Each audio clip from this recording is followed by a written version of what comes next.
하나님을 사랑하여 그 말씀 듣기를 원하는 하나님 나라의 거룩한 백성들 가운데 그 주권자이신 하나님께서 부어주시는 은혜와 평강이 오늘도 충만하게 임하시기를 축복합니다. 아멘. 오늘 말씀 보겠습니다. 빌립보서 3장입니다. 빌립보서 3장 17절 말씀입니다. 형제들아 너희는 함께 나를 본받으라 이렇게 말하고 있습니다. 사실 목자가 성도들에게 양들에게 나를 본받으십시오 라고 말하는 것이, 그것도 대놓고 말하는 것이 쉽지 않습니다. 보통은 행함으로 또 기도하는 모습을 보여줌으로 그들이 따라올 수 있도록 하고 또 소통하는 가운데에 행하는 것이 대부분인데, 이 관계는 아주 특별한 겁니다.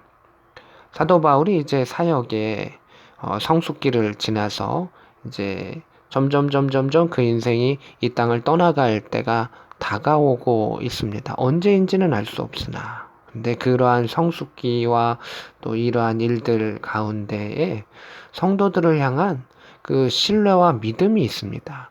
이렇게 내가 말하여도 그들은 나에 대해서 이미 알고 있고 오해하지 않고 시기하지 않으며 그 마음이 소통되어 있는 그러한 상황이고, 그들을 향한 정말 간절한 마음, 아비의 마음을 갖고 있다라고 하는 것을 보게 됩니다. 어떤 관계들은 목자와 양들의 그 관계가 스승과 제자의 말씀을 가르치는 그러한 관계도 있는데도 있지만, 여기서는 마치 자기 자녀를 품음과 같이 바울이 정성스럽게 그리고 간절한 마음으로 그들을 대하는 것을 보게 됩니다. 너희는 함께 나를 본받으라 이렇게 말하고 있습니다. 그리고 너희가 우리를 본받은 것처럼 그와 같이 행하는 자들을 눈여겨보라 이렇게 말합니다. 바울의 흉내를 내는 사람들이 많이 있는 겁니다. 정확히는 복음을 전한다고 흉내내는 사람들이 많이 있고 교회에 들어와 있습니다. 그런데 그들의 삶을 잘 살펴보십시오. 그러면 그들은 결국은 교회를 어지럽혀지는 사람들이다 라고 하는 것을 바울이 이야기하고 있는 것입니다. 그러니까 자신이 믿음 안에 살면서 이렇게 사람들을 주변을 살펴보면 그들 안에 주변 안에 거짓된 것들을 살펴볼 수 있는데, 자신이 믿음 안에 살지 못하는 가운데는 여러 가지 흔들릴 수밖에 없다라고 하는 것도 보여지게 됩니다. 주님을 주목하고 믿음의 중심을 가지고 살아가면 결국 하나님께서 영적인 분별력과 통찰력을 주시는 것을 보게 됩니다. 18절입니다. 내가 여러 번 너에게 말하거니와 여러 번 강조하고 가르쳤었는데 이제도 눈물을 흘리며 말하노니, 바울이 지금 어떠한 마음으로 그 성도들을 대하고 있는지를 볼 수가 있습니다.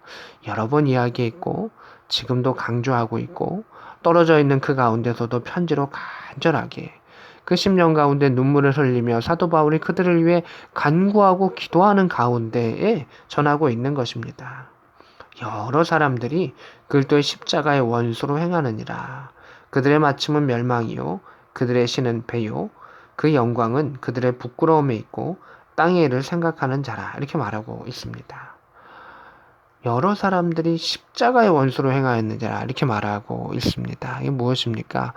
교회 안에 들어와 있는, 아예 예수를 대적하는 사람들은 당연한 것이고, 교회 안에 들어와 있는 사람들 중에서도 십자가의 원수로 행하는 자들이 있다.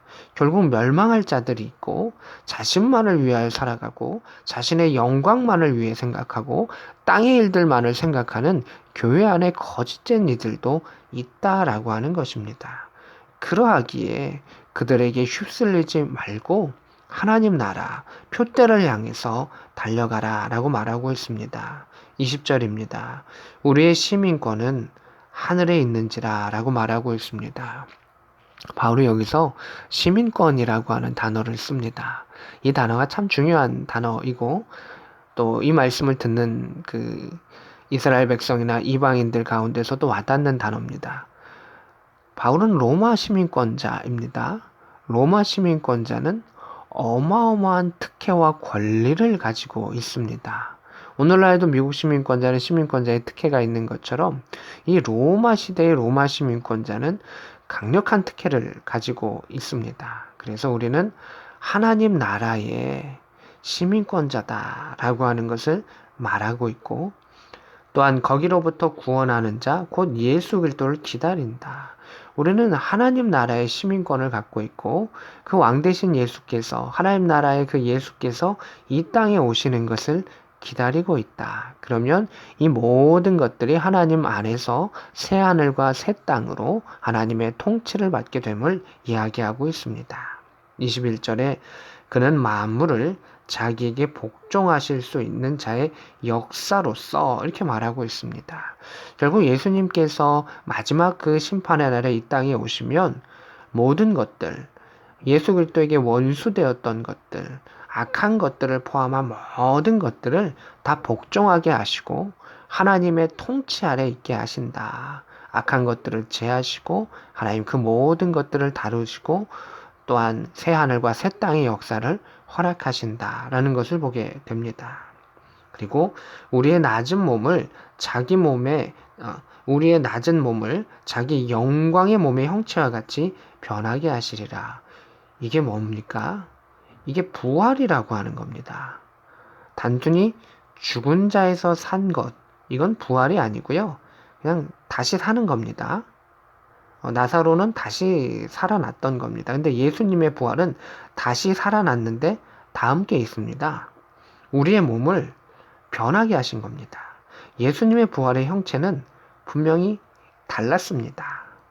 그 한계를 뛰어넘는 형체였었습니다. 그래서 우리의 낮은 몸, 죽을 수밖에 없는 몸, 흙으로 된 이 몸을 자기 영광의 몸의 형체, 부활의 형체와 같이 변하게 하시리라. 우리가 이것을 소망하는 것입니다.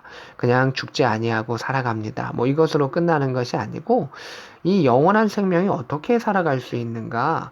예수 그리스도의 영광의 몸의 형체와 같이 우리를 변하게 하시고 또 그러한 가운데 그러한 영광의 형체이기 때문에 하나님을 바라볼 수 있고 하나님과 함께 할 수 있는 그 은혜를 우리에게 주신다라고 하는 것입니다.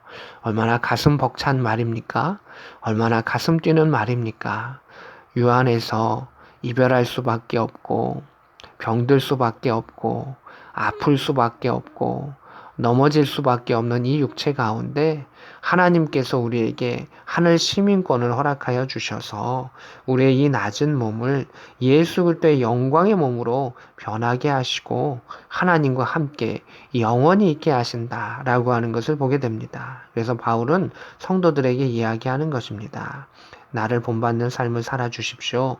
예수 그리스도의 상을 받기 예수 그리스도께서 주시는 상을 받기 위해서 표대를 향하여 달려가십시다라고 말하고 있습니다. 마지막으로 4장 1절입니다. 그러므로 나의 사랑하고 사모하는 형제들, 나의 기쁨이요 멸류관인 사랑하는 자들아. 이 안에 보면 바울이 그 성도들을 사랑하는 그 마음이 막 똑똑똑똑 떨어지지 않습니까? 그 사랑의 마음이 철철 넘치는 것을 보게 됩니다. 사랑하고 사모하는 형제들, 나의 기쁨인 형제들, 멸류관인 사랑하는 자들아. 그냥 사랑 기쁨이 넘쳐나고 있습니다. 이와 같이 주 안에서 서라. 이 서라라고 하는 것은 굳게 서라라고 하는 것이고 스테케테, 영어로는 스탠드업 이렇게 말할 수 있겠죠. 스테케테인데 이게 전쟁에 임하는 군인이 아주 굳세게 당당하게 서 있는 모습을 또 표현할 때도 이 단어를 쓰고 있는 것입니다.